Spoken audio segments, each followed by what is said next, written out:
The rampage occurred during a rare summit of Israeli and Palestinian leaders in Jordan. They were meeting to discuss ways to calm a year-long wave of violence that has led to the loss of life on both sides. Ambassador Alberto Fernandez is the vice president of the Middle East Media Research Institute. He joins us to provide more context to this rise in violence. Ambassador, thank you so much for joining us. Give us some context. The violence began after a summit in Jordan that many have said will stay in Jordan. Who attended and why?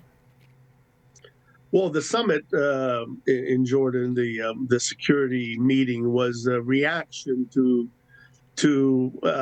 previous waves of violence. We focused on what happened in the last few days, but last year was an extremely bloody year on the West Bank. There were 167 Palestinians killed in different things, and more than 30 Jews killed as well. So the meeting in Aqaba was to try to dampen down the polarization and the violence, especially as we have religious observances coming later in the month that sometimes lead also to periods of violence. And violence and tension in Israel and the West Bank isn't anything new, but the Israeli Prime Minister Benjamin Netanyahu's government says it wants to legalize dozens of Jewish outposts seen by the international community as illegal and annex them into Israeli territory. Is this fueling those tensions, and is that the appropriate context? Well, as you said, the tension is long-standing, and of course, the really bloody year we saw last year was before the Netanyahu government came in. So all this violence and kind of tit for tat and retaliation and escalation from one side against another is actually precedes the current Netanyahu government. But what you have is kind of a coming together of at least three crises. You have the biggest one, which is the long-standing struggle between the Israelis and Palestinians over existential questions of land and peace and everything else related to that.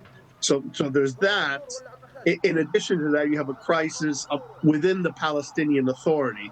The Palestinian Authority, which rules the Palestinian areas of the West Bank, is decrepit in many ways, has real challenges, problems of corruption, problems of just bad governance. And then the third level is you have a concerted effort by extremist, terrorist Palestinian groups, many of them related to Iran, to ratchet up the violence on the West Bank as a struggle between them and the other Palestinians, the Palestinians of the PA, and as kind of a larger struggle between Israel and Iran in the region.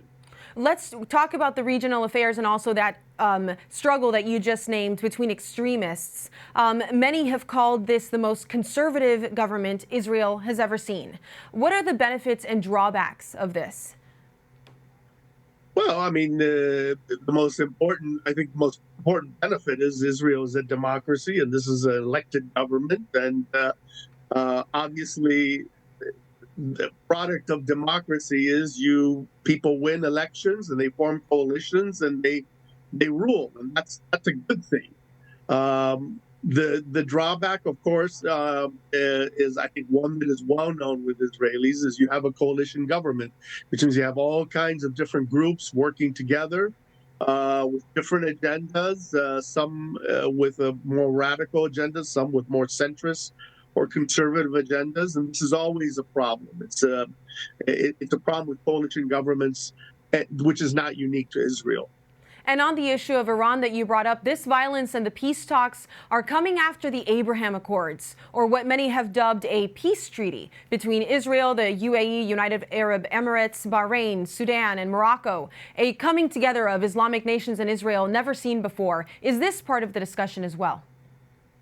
Well, certainly it is in the sense that in the region, in the Middle East, the broader Middle East, you have kind of two rough coalitions or two rough axes. You could say the axis of reform or the axis of reconciliation, which is trying to, look at a better Middle East and a newer Middle East where there's kind of a coming together, and that's That's typified by the Abraham Accords and those countries that support it.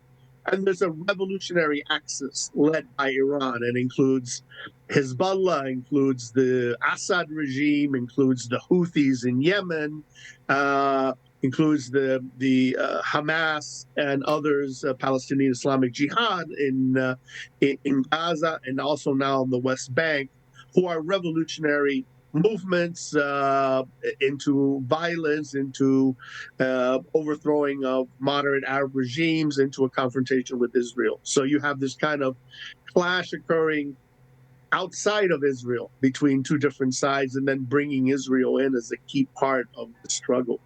It gets manifested in the day-to-day lives of the Israeli-Palestinian people. Anti-government protests in Israel, though, have also been reported. Is that a response to the current composition of the Knesset, or just this in general? Well, Israel is very polarized, and so there's the people who are in government, the people who are out of government, and there's deep polarization between those. As far as I understand, a lot of demonstrations going on within Israel have to do about questions related to the judicial system and questions related to kind of, how judges are chosen and the autonomy that judges have. Again, an issue which is controversial, which is a controversial domestic issue within Israel, not that dissimilar to things that we see involving judges and courts elsewhere in the West. We've seen that in Europe, we've seen that in the United States as well. But Israel's a very polarized situation. Again, it's not so unusual. And that's the reason for a lot of these demonstrations inside the country. Well, absolutely. We've seen that here with the President's Commission on the Supreme Court, and we'll definitely see it again. Thank you so much, Ambassador. Thank you.